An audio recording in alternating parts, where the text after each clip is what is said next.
To my YouTube channel.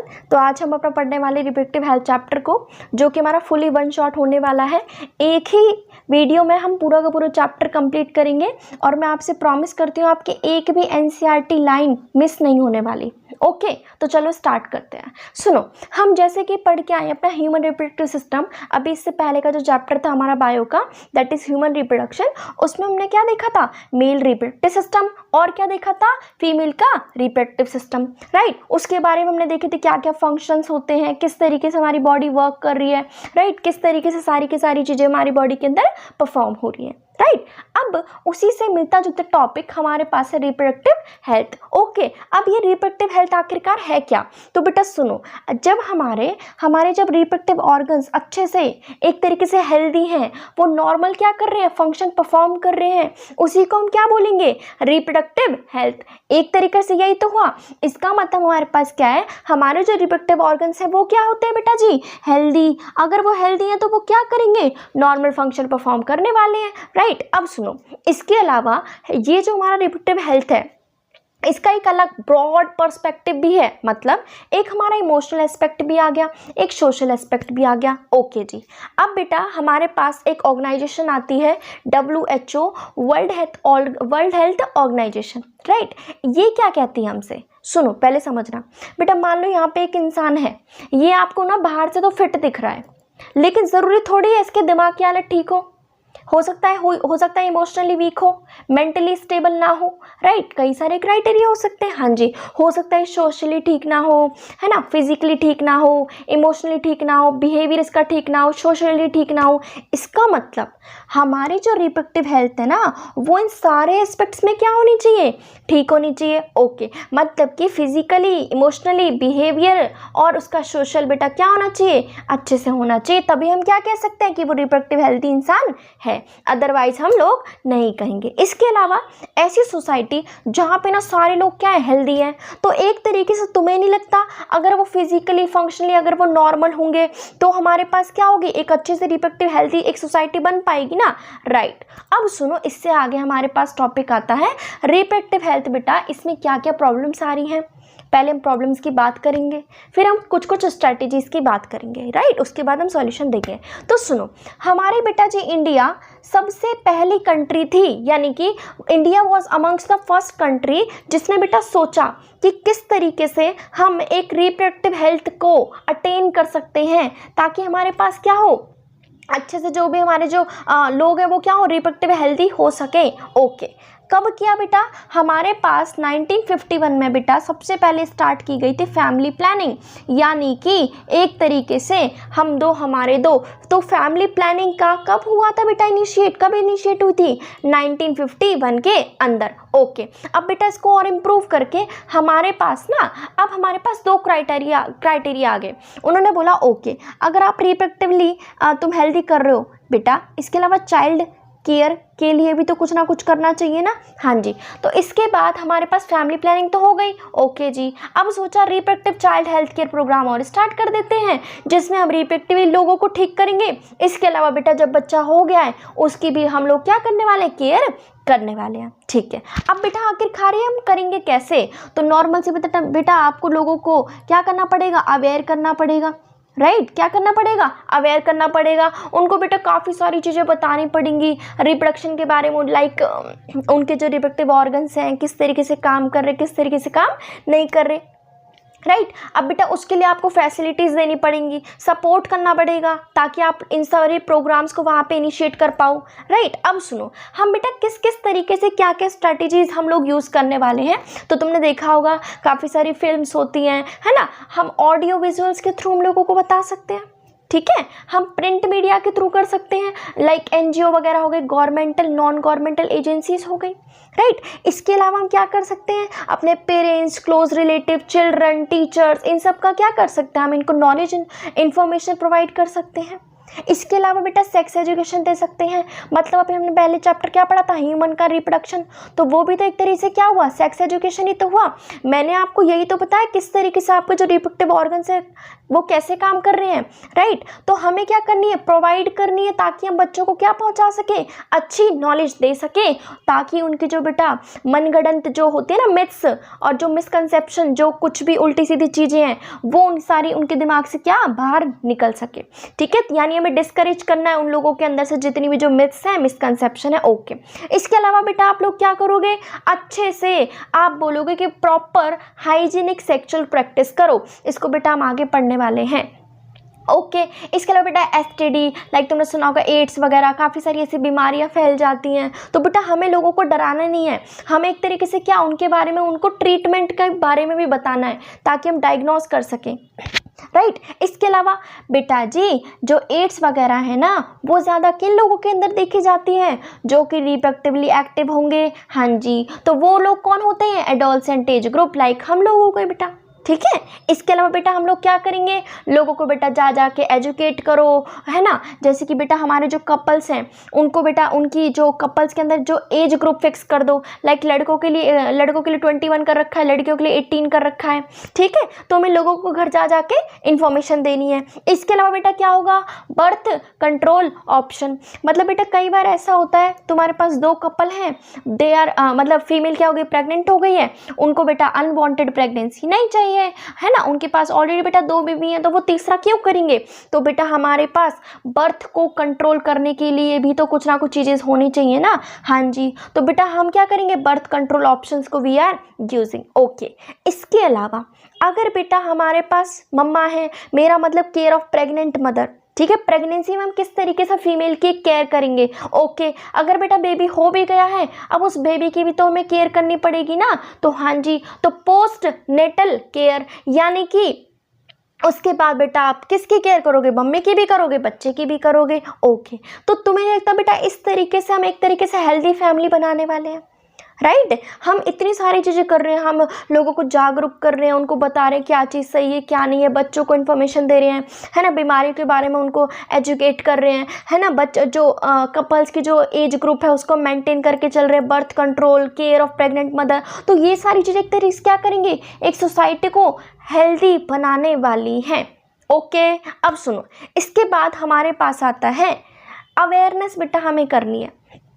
देखो अब जैसे कि हमने लोगों को बता दिया भाई ये सब कर लो वो सब कर लो, तो इससे क्या होगा, जो सेक्स एब्यूज़ है या कुछ ऐसे क्राइम्स होते हैं लाइक रेप्स वगैरह हो गए, ठीक है, तो वो क्या हो पाएंगे, वो लोग बेटा वो चीज़ें क्या हो जाएंगी, रुक जाएंगी। तो एक तरीके से सोशल इविल्स वो सारी भी क्या हो जाएंगी बेटा, स्टॉप हो जाएंगी, उनकी भी दिक्कत हमारे पास इतनी खास नहीं होने वाली, ठीक है। अब सुनो, अब बेटा तुम्हें पता है अगर हमें इतनी सारी चीज़ें बतानी है लोगों को, तो हमें एक तरीके से सक्सेसफुल इम्प्लीमेंटेशन चाहिए, यानी कि हमें अच्छे से फैसिलिटीज़ चाहिए, प्रॉपर हमें क्या चाहिए, प्रोफेशनल एक्सपर्टाइज चाहिए, मतलब हेल्प चाहिए, हमें डॉक्टर्स वगैरह पूरी टीम अच्छे से होनी चाहिए ना, ओके। तो बेटा यानी हमें प्रॉपर मेडिकल असिस्टेंट की ज़रूरत होगी, प्रॉपर केयर की, ताकि हम लोगों को दे सकें, ओके। उसमें बेटा क्या क्या आ सकती हैं, लाइक देखो प्रेगनेंसी, अब प्रेगनेंसी किसी को हो गई तो हमारे पास क्या होनी चाहिए, डॉक्टर्स तो होने चाहिए ना जो कि उसको ठीक कर सके, राइट, ओके। डिलीवरी तुम्हें पता है गायनेकोलॉजिस्ट होते हैं, एसटीडी बीमारी हो गई तो बेटा हम किसके पास जाएंगे, डॉक्टर्स के पास। अबॉर्शन बेटा वो हम किससे करवाएंगे, डॉक्टर से। कॉन्ट्रासेप्शन, हमें बर्थ कंट्रोल यूज़ करना है, हम नहीं चाहते हमें एक्स्ट्रा हो बेटा बेबी, तो हम कॉन्ट्रासेप्शन, मेंस्ट्रुअल प्रॉब्लम, यानी ये सारे की सारी चीज़ों को अगर हमें कोप अप करना है तो हमें क्या चाहिए, प्रॉपर फैसिलिटीज़ हम लोगों को बेटा चाहिए ही चाहिए, ठीक है।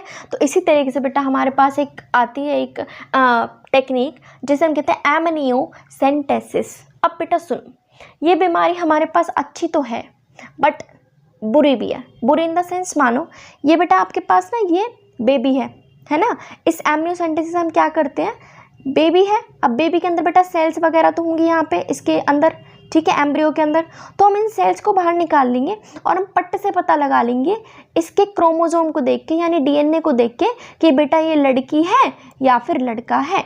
अब तुम्हें एक चीज़ समझ में आई होगी, अगर बेटा लड़की मिलेगी तो हम क्या करेंगे, उसको बेटा हम ख़त्म कर देंगे, और अगर लड़का मिलेगा तो बेटा उसको हम रखने वाले हैं। तो एक तरीके से इस पे बेटा हमें क्या लगाना पड़ा, बैन लगाना पड़ा। क्यों? क्योंकि बेटा हम लोग क्या कर रहे थे, सेक्स डिटरमाइन कर रहे थे, जिसकी वजह से क्या हो रहा था बेटा, सबसे ज़्यादा फीमेल फीटिसाइड की क्या हो रही थी, डेथ हो रही थी। राइट तो बेटा एक तरीके से चीज़ अच्छी भी है, अच्छी इन द सेंस, देखो अब मान लो ये बेबी है, ठीक है, मुझे लग रहा है भाई मेरी बेबी को आगे दिक्कत हो सकती है क्योंकि मुझे कोई बीमारी है, तो मैं जाके टेस्ट करवा सकती हूँ, अपने बेबी का डीएनए निकलवाऊंगी, मैं देख लूँगी क्या इसको कोई बीमारी तो नहीं है। अच्छा, अगर बीमारी मिली तो बेटा मैं उसको आगे जाके अपने चेक करवा सकती हूँ, ठीक करवा सकती हूँ। राइट तो बेटा एमनियोसेंटेसिस हम कैसे करते हैं, हम थोड़ा सा एमनियोटिक फ्लूइड निकालेंगे जिसके अंदर क्या होगा, सेल्स वगैरह होंगी। अब सेल्स के अंदर क्या होता है, डीएनए, तो हम पट्ट से पता लगा लेंगे कि भाई लड़की है या फिर लड़का है। तो अब अच्छे वे में इसको हम यूज़ करेंगे बेटा, हम जैसे कि जेनेटिक डिसऑर्डर पता कर सकते हैं, आगे आप पढ़ने वाले हो, ठीक है, चैप्टर आएगा तो Down syndrome, haemophilia, sickle cell anaemia, ये सारी वो बीमारियाँ जो कि हम पता लगा सकते हैं।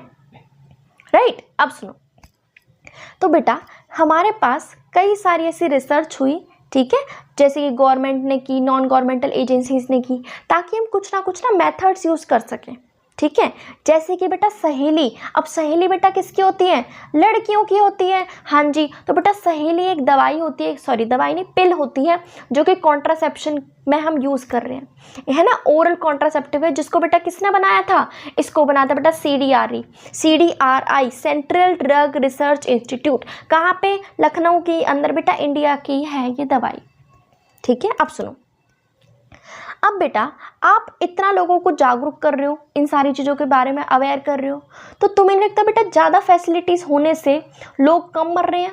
मतलब देखो, सोचने की बात है, पहले बेटा दाई माँ होती थी प्रेगनेंसी के टाइम पे, डिलीवरी के टाइम पे, तो वो लोग क्या करते थे, वो लोग बेटा हमारा ट्रीटमेंट करते थे। बट आज हमारे पास क्या आ गया है, पूरी एक टीम आ गई, डॉक्टर्स आ गए, राइट। तो अब हमारे पास फैसिलिटीज़ क्या हो गई है, इंक्रीज़ हो गई हैं, जिसकी वजह से क्या हो रहा है, हमारे पास मोर कम रहे हैं मैटरनल मोर्टेलिटी रेट, यानी बेटा मदर, पहले के टाइम पे तो बेटा हमारे पास फैसिलिटीज़ नहीं होती थी तो क्या हो जाती थी, डेथ हो जाती थी, बट आज तो ऐसा नहीं है। इसी वजह से बेटा इन्फेंट मोर्टेलिटी रेट, बेटा पहले कभी कभी ऐसा तो बच्चा तो हो गया है ना, डिलीवरी तो हो गई, बट उस बच्चे को बेटा कोई बीमारी निकल गई, अब बीमारी निकल गई तो बेटा वो कुछ दिनों बाद, है ना, तुम समझ रहे हो, कुछ टाइम बाद बेटा डेथ हो जाती थी। तो एक तरीके से MMR, maternal mortality rate, infant mortality rate हमारा क्या हो रहा है, कम हो रहा है, ठीक है। इसके अलावा बेटा कई सारे ऐसे कपल्स हैं जो हमारे दो स्मॉल फैमिली वाला चल रहा है केस, ठीक है, अच्छे से बेटा हम क्योर कर पा रहे हैं। लाइक मान लो मेरे को कैंसर हो गया, ठीक है, फर्स्ट स्टेज पे, सेकंड स्टेज पे मैं बेटा जाके चेक करवाऊंगी तो मैं ठीक हो सकती हूँ। मान लो बेटा मेरे को एड्स हो गया, तो आज हमारे पास बेटा ट्रीटमेंट है, हम अपने एक तरीके से हम अपने आप को ठीक कर सकते हैं। तो ये सारी चीज़ों ने हमें एक तरीके से क्या किया, बेनिफिट से तो दिए हैं, क्योंकि मेडिकल फैसिलिटीज़ क्या हो गई हैं, इंक्रीज हो गई हैं, राइट। अब सुनो, अब बेटा हमारे पास ना पॉपुलेशन स्टेबलाइजेशन, बर्थ कंट्रोल आता है। अब सुनो, सबसे पहले बेटा अभी लास्ट सेंचुरी की बात करें, इतनी ज़्यादा हमारी लाइफ की क्वालिटी चेंज हुई है ना, मैंने अभी आपको बताया, पहले के टाइम में बेटा फैसिलिटीज़ ना के बराबर थी, और अब बेटा फैसिलिटीज़ इतनी सारी हो गई हैं, तो एक तरीके से हमारी लाइफ क्या हो गई, इंप्रूव हो गई है ना, ठीक है। तो हेल्थ की जो फैसिलिटीज़ है वो काफ़ी सारी इंक्रीज़ हो गई है, हमारे पास डॉक्टर्स, हॉस्पिटल, सारी चीज़ें अवेलेबल है, कुछ गाँव वगैरह को छोड़ के, राइट। अब सुनो बेटा, हमारे पास 1900 में जो वर्ल्ड की जो पॉपुलेशन थी वो थी हमारे पास 2 बिलियन, ठीक है। इसने बेटा हमारे पास 2000 में जाके इसने कितनी बनाई, 6 बिलियन। ये मैं बात बता रही हूँ आपको वर्ल्ड की, यानी कि 2 बिलियन कब थी, 1900 में थी 2 बिलियन, और उसके बाद 2000 में कितनी हुई, 6 बिलियन। जैसे 2011 हो तो कितनी बड़ी, 7.2 बिलियन। अब बेटा जी आ जाओ इंडिया में, इंडिया हमसे बेटा, इंडिया तो हम सबसे आगे है ना। तो देखो जैसे ही बेटा इंडिपेंडेंस हमें मिली तो 350 मिलियन थी उस टाइम पॉपुलेशन, कितनी थी, 350 मिलियन। जैसे ही बेटा हमारे पास 2011 आया, हमने बेटा जी वर्ल्ड की पॉपुलेशन का 50% कर दिया, यानी 1.2 बिलियन हम लोग बेटा 2011 में ही पहुंच चुके थे। तो समझ पा रहे हो, 2 बिलियन तो वर्ल्ड की पॉपुलेशन थी जब वो हमने 1900 में देखा था, ठीक है। और अब हमने उसकी हाफ हमने कब कर ली है, 2011 के अंदर। तो बेटा एक तरीके से पॉपुलेशन काफ़ी ज़्यादा इंक्रीज हो रही है, राइट।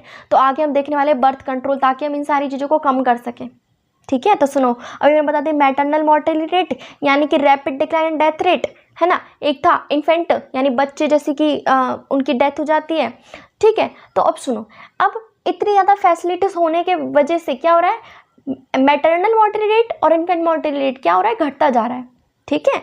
इसके अलावा सुनो, हमारे पास बेटा जी अब है, हमारे पास एक डेटा निकल के आता है। हाँ एक चीज़ सुनो, जो RCS था ना, रिप्रोडक्टिव चाइल्ड हेल्थ केयर, इसने बेटा काफ़ी सारी चीज़ें किया, अवेयर किया लोगों को, काफ़ी सारी नॉलेज दी। उससे बेटा हमने पॉपुलेशन को काफ़ी हद तक कंट्रोल किया, बट ज़्यादा हम नहीं कर पाए, ठीक है। तो 2009 में बेटा डेटा आया, उन्होंने क्या बोला, 1000 लोगों पे, कितने पे, 1000 लोगों पे 20 लोग बढ़ रहे हैं हमारे। यानी कि देख रहे हो तुम कितनी ज़्यादा हमारी पॉपुलेशन बढ़ रही है ना, बढ़ती जा रही है, बढ़ती जा रही है, बढ़ती जा रही है, ठीक है। तो एक तरीके से तुम्हें नहीं लग रहा बेटा इतना ज़्यादा थ्रेटनिंग वाली एक चीज़ है, ये अलार्मिंग ग्रोथ है बेटा। अगर हम अभी भी नहीं रुके ना, तो हमारा बेटा रोटी कपड़ा मकान नॉर्मल सी चीज़ें भी बेटा हमें मिल नहीं पाएंगी। फूड, शेल्टर, क्लॉथिंग, ये सारी चीज़ें बेटा हमसे छिन जाएंगी, इतनी पॉपुलेशन जब बढ़ जाए। क्योंकि देखो ये जो वर्ल्ड है ना, वर्ल्ड का लैंड तो उतना ही रहेगा, खाना पानी जो मिल रहा है वो तो इतना ही रहेगा ना।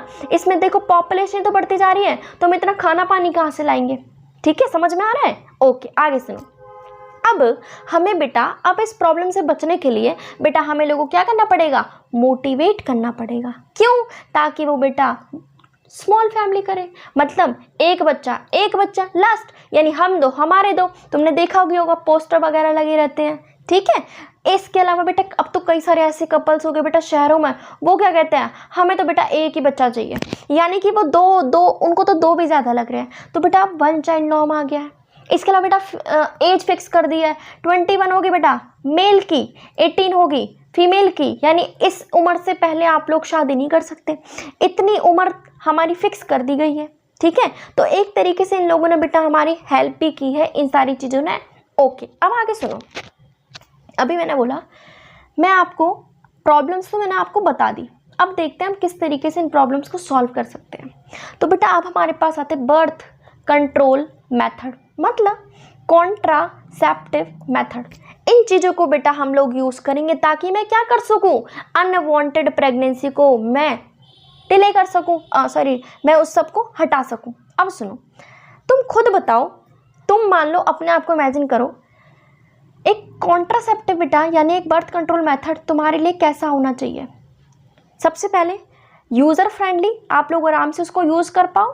दूसरा इजीली अवेलेबल हो, तुम्हें दूर ना जाना पड़े, साइड में मेडिकल स्टोर पे कोई भी चीज़ मिल जाए। इफेक्टिव हो, मतलब कि इफेक्ट शो करे, ऐसा ना हो नील बिल्कुल इफेक्ट शो ही ना हो।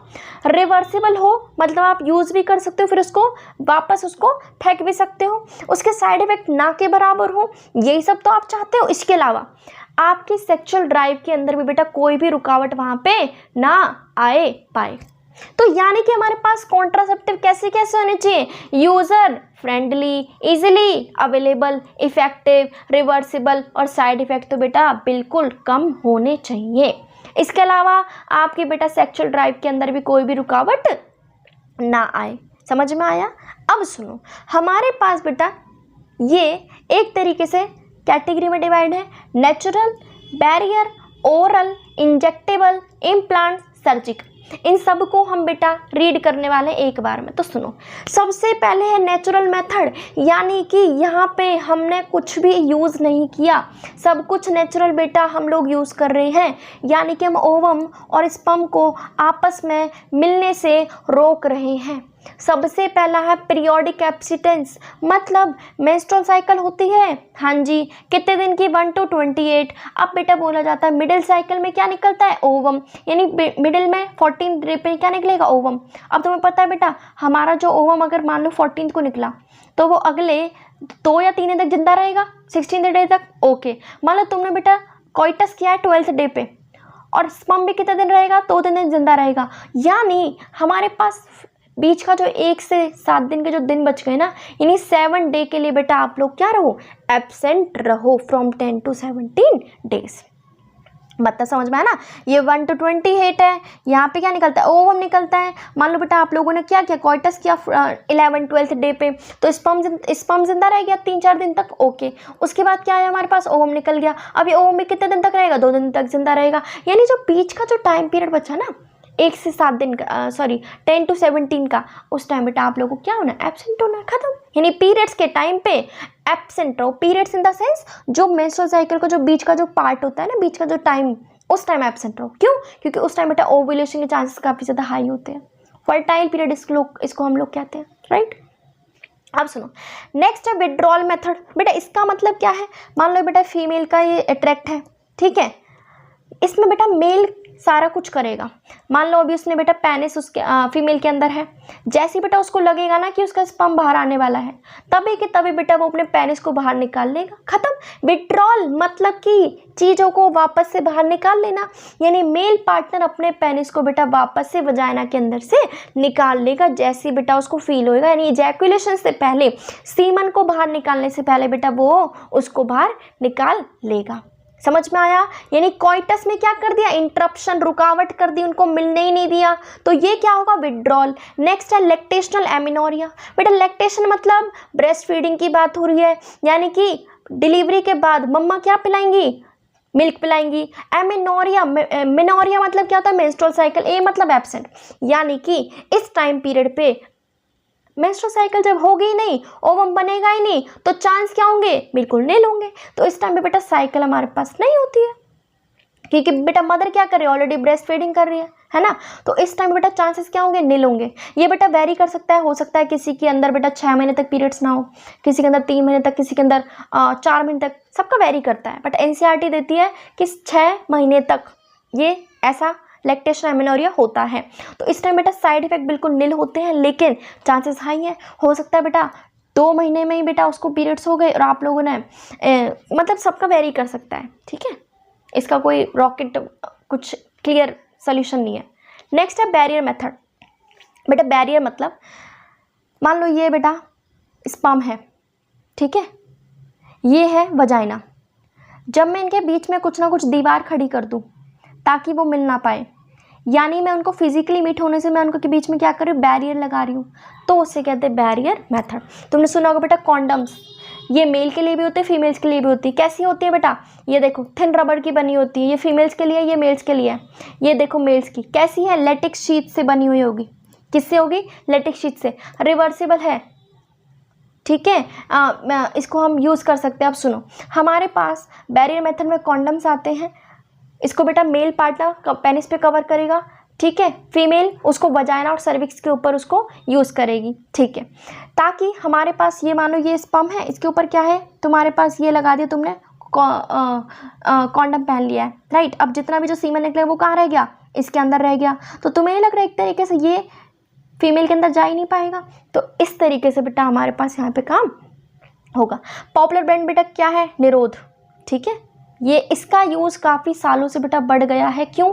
क्योंकि एक तो बेटा इससे ना STI, sexually transmitted infection, AIDS वगैरह भी नहीं होते। क्योंकि बेटा क्या हो रहा है, हमारी बॉडी के जो फ्लूइड्स है ना वो मिक्स ही नहीं हो रहे, ना तो फीमेल का इधर आ रहा है ना ही मेल का उधर जा रहा है। तो बॉडी फ्लूइड्स की क्या हो रही है, मिक्सिंग ना के बराबर हो ही नहीं रही है बिल्कुल भी, ठीक है। इसके अलावा बेटा कॉन्डम्स डिस्पोजेबल होते हैं, मतलब एक बार ही यूज़ कर सकते हैं, ऐसा नहीं है उसको दोबारा से बेटा हम लोग यूज़ कर लें। सेल्फ इंसर्टेड, खुद आप लोग यूज़ कर सकते हो, खुद आप पहन सकते हो, ये नहीं आपको बाहर जाना पड़ेगा उसको यूज़ करवाने के लिए। प्राइवेसी देता है, जब तो आप लोग खुद ही उसको यूज़ कर रहे हो तो ज़रूरी थोड़ी आप आपकी प्राइवेसी को कोई इंटरफेयर कर रहा हो, बिल्कुल भी नहीं, ओके।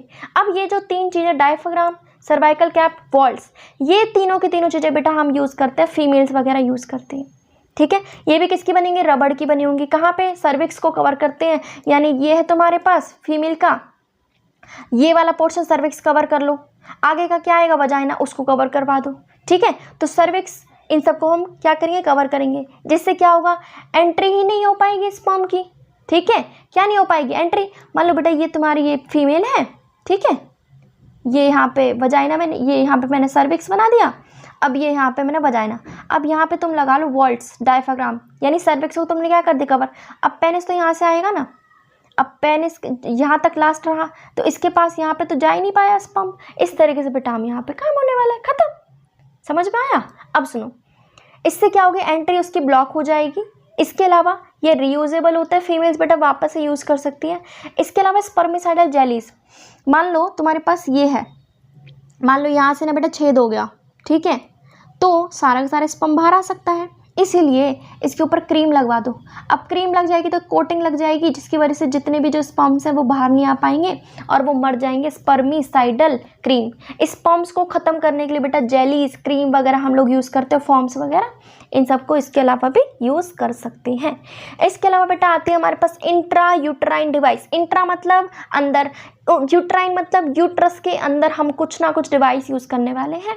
लाइक देखो तुम्हारे पास ना ये यूट्रस, ठीक है, अरे कैसी ड्राइंग बना दी मैंने, देखो ये है, ठीक है। अब देखो ये तुम्हारे पास ऐसे लगे, एक सेकेंड, ये रहा, ये है तुम्हारा यूट्रस, ये कॉपर टी। अब देखना एक चीज़ तुम नोटिस करो, यहाँ पे क्या निकलता है, ओवम, यहाँ से क्या जाएगा, स्पर्म, बीच में मैंने क्या लगा दी, रुकावट। तो तुम्हें लगता है क्या वो चीज़ें वहाँ से जा पाएंगी, नहीं ना। तो इस तरीके से बेटा हमारे पास होने वाला है, ठीक है। तो सुनो, हमारे पास इंट्रा यूट्राइन डिवाइस होंगी, डॉक्टर्स के थ्रू हम इंसर्ट करवाएंगे, नर्सेज वगैरह के थ्रू, है ना, यूट्रस के अंदर थ्रू द वजाइना। क्लियर, यही तो हो रहा है। मैंने क्या कहा, जो कॉपर टी है, ये वाली जो कॉपर टी दिख रही है, इसको तुमने कहाँ लगवा दिया, यूट्रस के अंदर लगवा दिया। अब देखो ये वाली चीज़ इधर नहीं आ पाएगी, ये वाली चीज़ उधर नहीं आ पाएंगी। क्लियर, यही है हमारे पास, ठीक है। अब सुनो, हमारे पास ये इंट्रा यूट्राइन डिवाइस आईयूडी बेटा कई तरीके की होती हैं। हमारे पास non medicated IUD, Lippes loop, copper releasing सबसे ज़्यादा फेमस जिसको हम लोग यूज़ कर रहे हैं, copper T, copper 7, multi load, इन सब को हम लोग यूज़ कर रहे हैं। इसके अलावा हार्मोन रिलीजिंग आईयूडी, जिसमें हार्मोन्स होंगे प्रोजेस्टेरॉन, LNG 20, ये सब, यानी 3 तरीके। कौन कौन सी हो गई, number 1 non mediated, number 2 copper, number 3 तुम्हारे पास हार्मोन्स की आईयूडी हो गई, ठीक है। अब मैंने कहा हम कॉपर वाली ज़्यादा यूज़ करते, बेटा एनसीईआरटी भी कॉपर का ही बताती है। कॉपर आयन बेटा क्या करते हैं, एक तरीके से ना स्पर्म की मोटिलिटी, यानी वो मूव करने की जो उसकी क्षमता है ना, उसको वो कम कर देते हैं। अगर स्पर्म आगे तक मूव भी नहीं कर पाए तो वो कहाँ से बेटा फीमेल्स को फर्टिलाइजेशन कर देगा, नहीं हो पाएगा ना। आईयूडी क्या करती हैं, स्पर्म्स को खा जाती है, फेजोसाइटोसिस कर देती है बेटा स्पर्म का यूट्रस के अंदर, ठीक है, उनकी मोटिलिटी कम कर दी, उनकी फर्टिलाइजिंग कैपेसिटी ही कम कर दी, ठीक है। इसके अलावा हार्मोन वाली क्या करेगी, हार्मोन वाली बेटा हमारा क्या करेगी, यूट्रस को अनसूटेबल बना देगी। क्या कर देगी, अनसूटेबल, मतलब ना अगर फर्टिलाइजेशन हो भी गया ना तो बेटा मान लो यहाँ जाइगोट बन गया तो ये यूट्रस के अंदर बेटा चिपक नहीं पाएगा, है ना, कुछ ना कुछ बेटा कई ज़्यादा वहाँ पे क्या निकलेगा, म्यूकस वगैरह वहाँ पे निकल रहा होगा, वहाँ पे सर्विक्स और हमारा यूट्रस क्या हो गया है, अनसूटेबल हो गया है, ठीक है। तो आईयूडी बेटा काफ़ी ज़्यादा ना आइडियल है फीमेल्स के लिए जो कि बेटा डिले करना चाहती है प्रेगनेंसी, ठीक है। तो काफ़ी ज़्यादा ये लोग यूज़ करते हैं, जैसे कि ये प्रोस्टिट्यूट्स होते हैं हमारे, ठीक है, उनका तो बेटा काम ही ये है, तो वो बार बार थोड़ी ना बेटा यूज़ करेंगे कॉन्डम्स वगैरह, तो वो क्या यूज़ करते हैं, आईयूडी डलवा लेते बेटा, जो कि 3-4 साल के लिए आराम से काम चलता है। बट इनका साइड इफ़ेक्ट वगैरह काफ़ी ज़्यादा है, क्योंकि बेटा यहाँ पे ना STI होने के काफ़ी चांसेस हैं, यानी कि सेक्सुअल ट्रांसमिटेड इन्फेक्शन हो जाता है। अब सुनो, इसके अलावा बेटा खाने की दवाई, oral administration of small dose, यानी कि यहाँ पे मैं प्रोजेस्टेरॉन, एस्ट्रोजन, या तो इनको कॉम्बिनेशन में ले लो या इनको अकेले अकेले ले लो, ठीक है। यानी जो दवाइयाँ हैं, यानी जो पिल्स हैं, वो किसकी फॉर्म में, यानी टैबलेट्स किसकी फॉर्म में होंगी, इनके कॉम्बिनेशन में या अलग, जिसको हम कहते हैं पिल्स। अब बेटा पिल्स कैसे लेते हैं, 21 डेज के बेटा आपको क्या बने, मान लो 21 डेज है, ठीक है, तो 21 दिन तक आपको लेनी पड़ेगी। ये कैसे लेंगे, मान लो आपके पास ना मेंस्ट्रुअल साइकिल 1 to 7 डेज चल रहे हैं, इसमें से बेटा कोई भी, देखो कहने का मतलब क्या है, आपका जैसे ही मेंस्ट्रुएशन हुआ, ठीक है, तो उसके बाद 7 दिन का आपको गैप देना है, उसमें से फिर एक दिन आपको सिलेक्ट कर लेना है, फिर आपको बेटा 21 डेज के लिए उस दवाई को रिपीट करना है, उसको आपको लेते रहना उसी पैटर्न में, ठीक है। इसमें हम पिल्स को हम यूज़ कर रहे हैं 21 डेज की ये पिल होती है। इसके बाद सुनो, हमारे पास आता है, ये क्या करती है, इम्प्लांटेशन को बंद कर देंगी, मतलब ख़त्म कर देंगी, ओव्यूलेशन हो ही नहीं पाएगा, जो हमारा म्यूकस काफ़ी ज़्यादा रिलीज हो रहा होगा किसके अंदर, यूट्रस के अंदर, है ना, सर्विक्स के अंदर, जिससे स्पर्म्स एंटर ही नहीं ले पाएंगे। तो पिल्स काफ़ी ज़्यादा बेटा इफेक्टिव होती हैं, साइड इफ़ेक्ट भी काफ़ी कम होते हैं। लेकिन बेटा आप तुम खुद बताओ, कौन 21 दिन तक बेटा झंझट पालेगा, इतनी बार कौन पिल्स लेगा। तो बेटा इसलिए वंस अ वीक पिल भी आ गई है, यानी बेटा आप एक पिल ले सकते हो जिसका नाम है सहेली। तभी तो मैंने कहा फीमेल्स के लिए बेटा सहेली कौन है, सहेली। तो इसको बेटा आप ले सकते हो, जो कि नॉन स्टेरॉइडल है, इसके काफ़ी कम साइड इफेक्ट होते हैं और अच्छी कॉन्ट्रासेप्टिव वैल्यू है। अब है बेटा हमारे पास इंजेक्शन, यानी तुम इंजेक्शन बेटा ये रहे तुम्हारे इम्प्लांट्स, ठीक है। इसको बेटा कहाँ लगवाते हैं, अपने स्किन के नीचे लगवाओगे, ठीक है, हाथ के यहाँ पे लगवाओगे, या तो कॉम्बिनेशन में ले लो दोबारा से हार्मोन्स को, या अलग अलग ले लो, ठीक है। तो क्या करोगे, इंजेक्शंस के रूप में करवा रहे तो इसे इम्प्लांट्स ही बोल सकते हैं। कहाँ पे, स्किन के अंदर, ठीक है। अब बेटा हमारे पास एक आती है इमरजेंसी कॉन्ट्रासेप्टिव। बेटा मान लो कोइटस हुआ, लेकिन आपने क्या किया, अनप्रोटेक्टेड, कोई भी आपने प्रोटेक्शन यूज़ नहीं की, कोई भी आपने कॉन्ट्रासेप्टिव मेथड यूज़ नहीं किया, तो आपको डर लग रहा है कि भाई प्रेगनेंसी के चांसेस काफ़ी ज़्यादा है। तो आप क्या करोगे, अगले 72 घंटे तक, कोइटस के अगले 72 घंटे तक अगर एक दवाई ले लोगे ना तो प्रेगनेंसी खत्म। यानी कि इसे कहते हैं इमरजेंसी कॉन्ट्रासेप्टिव। जैसे ही कोइटस हुआ तो 72 आवर्स में, 3 दिन में आप बेटा कभी भी दवाई ले लो, प्रेगनेंसी खत्म। एग्जाम्पल जैसे कि रेप वगैरह हो गया या अनप्रोटेक्टेड इंटरकोर्स किया है तो हम इस चीज़ को यूज़ कर सकते हैं। इसके अलावा हमारे पास क्या आती है, स्टरलाइजेशन, बेटा नसबंदी, जिसको हम हिंदी में कहते हैं। बेटा अगर मैं इसमें बात करूँ, हम क्या कर रहे हैं, एक तरीके से ना हम यहाँ से स्पर्म्स को बाहर ही नहीं आने दे रहे। दूसरा, यहाँ पे हमारा जो ओवम बन रहा था ना, इसको हम यूट्रस के अंदर नहीं आने दे रहे। पहले समझ में आया? तो सुनो, अगर मैं बेटा मेल्स की बात करूँ तो सुनो, हमारे पास स्पर्म यहाँ बन रहा था, फिर ये ऐसे जा रहा था, ऐसे जा रहा था, ऐसे से डक्ट के थ्रू, ये लास्ट कौन सी थी, वास डेफरेंस थी। अब सुनो, अगर तुम इसको ही काट दो, एंड की इसको नस को ही काट दोगे तो एक तरीके से नसबंदी हुई, स्टरलाइजेशन। तो हम बेटा वास डेफरेंस को काट देते हैं और वहीं पे बेटा छोटा सा इंसिजन कर देंगे, एक तरीके से तो उसको वहीं पे टाई कर देंगे। तो वास डेफरेंस काटा तो कहेंगे वासेक्टोमी। फीमेल्स की बात करें तो ऐसे डक्ट कौन थी, फैलोपियन ट्यूब। अब फैलोपियन ट्यूब को काट दो, क्योंकि फैलोपियन ट्यूब ही तो लेके जा रही थी ना यूट्रस के अंदर, एम्पिलस्मस जंक्शन जो था। अगर यही कट जाएगा तो बोलोगे ट्यूबेक्टोमी, ट्यूब ही काट दिया आप लोगों ने, ठीक है। तो बेटा ये एक तरीके से हम मेथड्स यूज करते हैं ताकि हमारे पास क्या ना हो, प्रेगनेंसी वगैरह ना हो। लेकिन ये चीज़ें बेटा हाईली इफेक्टिव है और वापस ये चीज़ें नहीं कर सकते। ऐसा नहीं तुमने नसबंदी करा ली और फिर क्या डॉक्टर अब हमें तो बच्चा चाहिए, ऐसा पॉसिबल नहीं है। तो इसमें हम क्या करते हैं, गैमेट्स की एंट्री ब्लॉक कर देंगे, गैमेट्स को जाने नहीं देंगे बाहर, ठीक है। तो मेल के अंदर वासेक्टोमी, फीमेल के अंदर ट्यूबेक्टोमी। तो थोड़ा सा हम क्या करेंगे, उसको कट कर देंगे, वास डेफरेंस को रिमूव कर देंगे, है ना। इस तरीके से हमारे पास होने वाला है, ठीक है। अब सुनो, अब बेटा ये हमें नॉलेज होनी चाहिए, हमें अच्छे से सिलेक्ट करना आना चाहिए कि क्या कॉन्ट्रासेप्टिव मेथड कौन सा बेस्ट रहेगा हमारे लिए, है ना। प्रॉपर उसको गाइडेंस में लेना चाहिए, ऐसे नहीं अपने आप ले लिया। रेगुलर रिक्वायरमेंट के लिए नहीं होता, ज़रूरत ये तभी ही तुम लोग यूज़ करो जबकि ज़रूरत हो, ठीक है।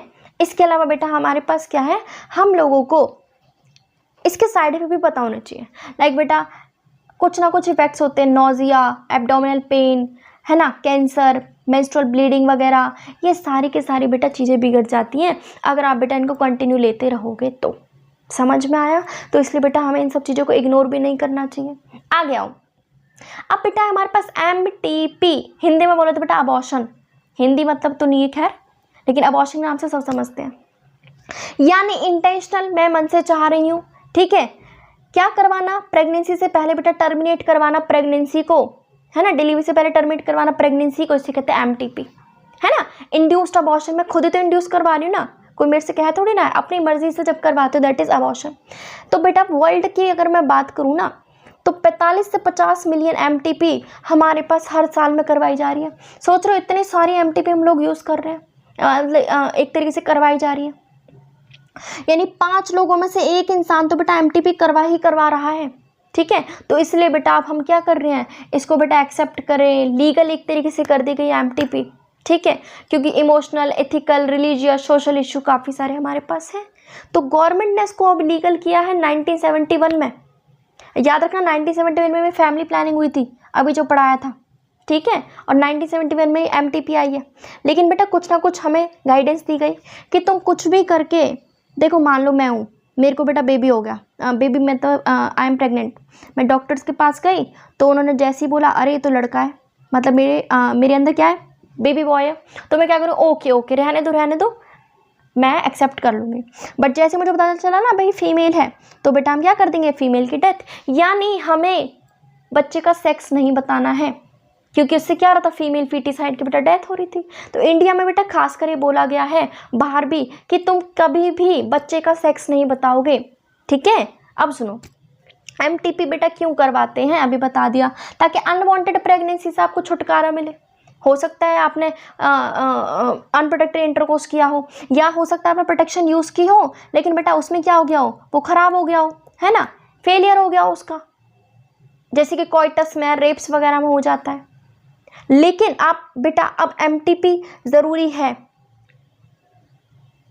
तब अगर बेटा, अब सुनो, एमटीपी हमारा हार्मफुल हो सकता है बच्चे के लिए भी और मदर के लिए भी, तो हमें बेटा नॉलेज होनी चाहिए, ठीक है। अब सुनो, एमटीपी एक तरीके से बेटा सेफ होती है तब जब बेटा 3 महीने हुए हों, फर्स्ट ट्राइमेस्टर।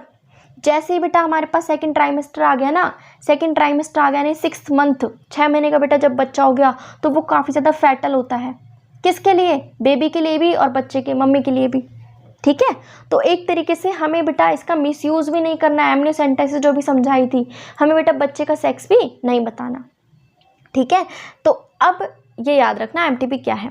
तो एमटीपी बेटा डेंजरस हो सकती है मदर के लिए भी और फीटस के लिए भी हो सकती है, तो इसलिए बेटा अच्छे से सोच विचार करके काउंसलिंग करके हमें ये सब चीज़ें करवानी चाहिए, ठीक है। अब सुनो, अब आता है सेक्चुअली ट्रांसमिटेड इन्फेक्शन, मतलब कि तुम्हारे पास ये है फीमेल का सिस्टम, ठीक है, यहाँ पे है मेल, मान लो बेटा मेल को है एड्स, अब क्या हुआ, एड्स इसको है, अब बेटा उसने फीमेल को भी कर दी, यानी वो बीमारी जो कि सेक्सुअल इंटरकोर्स के दौरान होती है उसे कहते हैं सेक्सुअली ट्रांसमिटेड इन्फेक्शन, या फिर बोलोगे वेंडल डिजीज, या बोलोगे रिप्रोडक्टिव ट्रैक्ट इन्फेक्शन, ठीक है। Example gonorrhoea, syphilis, genital herpes, chlamydia, और तुम्हारे पास क्या हो गया, जेनिटल वार्ड्स, ट्राइकोडोमिनस, तो काफ़ी सारी ऐसी बीमारी हमारे पास हो गई।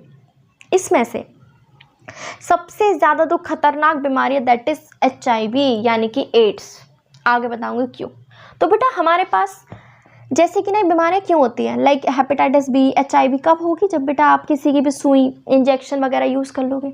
सर्जिकल इंस्ट्रूमेंट बेटा, जैसे कि मान लो मेरी सर्जरी हुई है, मेरी जो इंस्ट्रूमेंट मेरे अंदर यूज़ किए थे वही उसके अंदर यूज़ कर दिए, जो मेरे डॉक्टर ने जो निडल लगाई वो अगर आपके अंदर यूज़ कर दे तो भी आपको इन्फेक्शन हो जाएगा। ट्रांसफ्यूजन ऑफ ब्लड, आपको बार बार बेटा ब्लड ट्रांसफ्यूज करवाना पड़ता हो, ठीक है, लाइक किडनी वगैरह ख़राब हो गई हो तो भी हो सकता है, या मम्मी को मान लो एड्स है और बच्चे के अंदर भी जा सकता है, ठीक है, तो मदर से बच्चे के अंदर भी चला जाएगा, फीटस के अंदर, ठीक है। तो सुनो, हेपेटाइटिस बी, जेनिटल हर्प्स और HIV, इन तीनों बीमारियों को छोड़ के बाकी सारी बीमारियां आप ठीक कर सकते हो अगर आपको वो पहले पता चल जाए तो, ठीक है। जैसे कि इनके सिम्टम्स क्या होंगे आपको कैसे पता चलेगा, खुजली होगी, इचिंग होगी, फ्लूइड निकलता रहेगा, स्लाइट पेन, हल्का फुल्का पेन होगा, स्वेलिंग होगी, ठीक है। कहाँ पे, जेनाइटल रीजन, जब भाई बेटा बीमारी है तुम्हारी जेनाइटल रीजन की तो दिक्कत भी क्या होगी, रिप्रोडक्टिव ट्रैक्ट में होने वाली है।